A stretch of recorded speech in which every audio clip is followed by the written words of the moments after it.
So this week's Parshas Vayeirah, we have a very big mazel tov. Finally, after so many years, Avram Avinu and Sarah Emeinu have a son, Yitzchak. Now let's think a little bit about Sarah Emeinu's experience throughout this entire period of her life leading up to the birth of Yitzchak Avinu. Chazal tell us that Avram Avinu and Sarah got married when they were 25, which means that Sarah Emeinu gets married, and with, like any woman that gets married, it's with the hope and expectations of Bez Hashem having a child.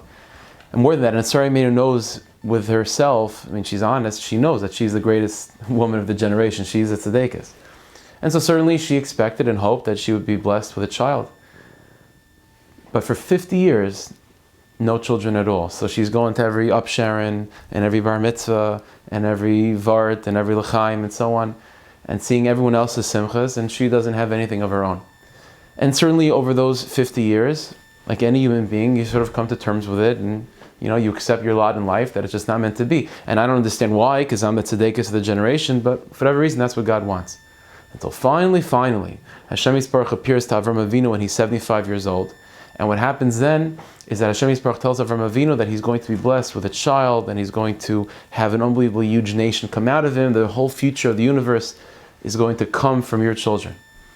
And the truth is, Hashem Yisparach never said at that moment that, by the way, it's going to be with Sarah. But certainly Sarah assumed that it was going to be with her. She's Avram Avinu's wife, and she's a tzedekah, why not? But then what happens? Eventually moved to Eretz Yisrael, and for 10 years, nothing. For 10 years, there's no children at all. And certainly, Sarah Emeinu begins to think, Avram Avinu was promised to have children, but I wasn't mentioned in that prophecy. Maybe it's not through me, or maybe somehow I have to do some other hishtadlus to make it happen with me. And so, after 10 years of being in Eretz Yisrael with nothing, she turns to Avram Avinu and says, Avram Avinu, I have a maidservant Hagar. Maybe be with her, and maybe somehow I'll be zaycha to have children through Hagar. I'll raise the child, who knows?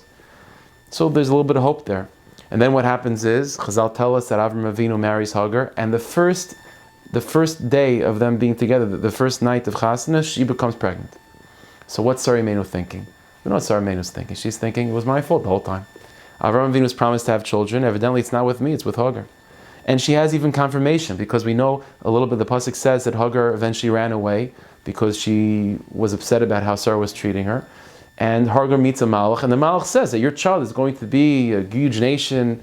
And certainly Sarah thought, okay, that's what's going to be. Even Avram Avinu was thinking that. The pasuk says that when Hashem Yisparach told Avram Avinu a little bit after this that you're going to have a great nation, Avram Avinu said, Lu Yishmael Yechil Lefnecha, I have Yishmael. Which means that Avram Avinu was also thinking in that way. Until finally, 13 years later, Hashem Yisparach then tells Avram Avinu, oh, you're going to have a great nation, and it's going to be with Sarah. And then finally, Yitzchak Avinu was born. So questions like this, why put Sarah through the ringer like this? 50 years of nothing. And then her expectations, hope is given with the blessing to Avram Avinu.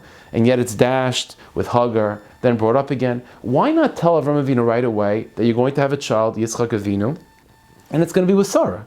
Why put Sarah through this? Well, the answer is that we know that Chazal tell us that everything that our Avos and Imos went through, it's paving the way, it's giving us strength to deal with that as well. Hashem Yisparach knew that the Jewish people throughout our long years of Galus are going to go through upheavals. We're going to go through times of where we have expectations. Mashiach is certainly around the corner. It has to be. For sure Mashiach's coming. And then what happens invariably? Hopes are dashed. Everything falls apart, the bubble pops, Mashiach hasn't come. And the Jewish people somehow, over all those moments of expectation and expectations being lost, we somehow find ourselves having the strength to carry on and to still be emotionally invested in this relationship with God, although it comes with all sorts of disappointments.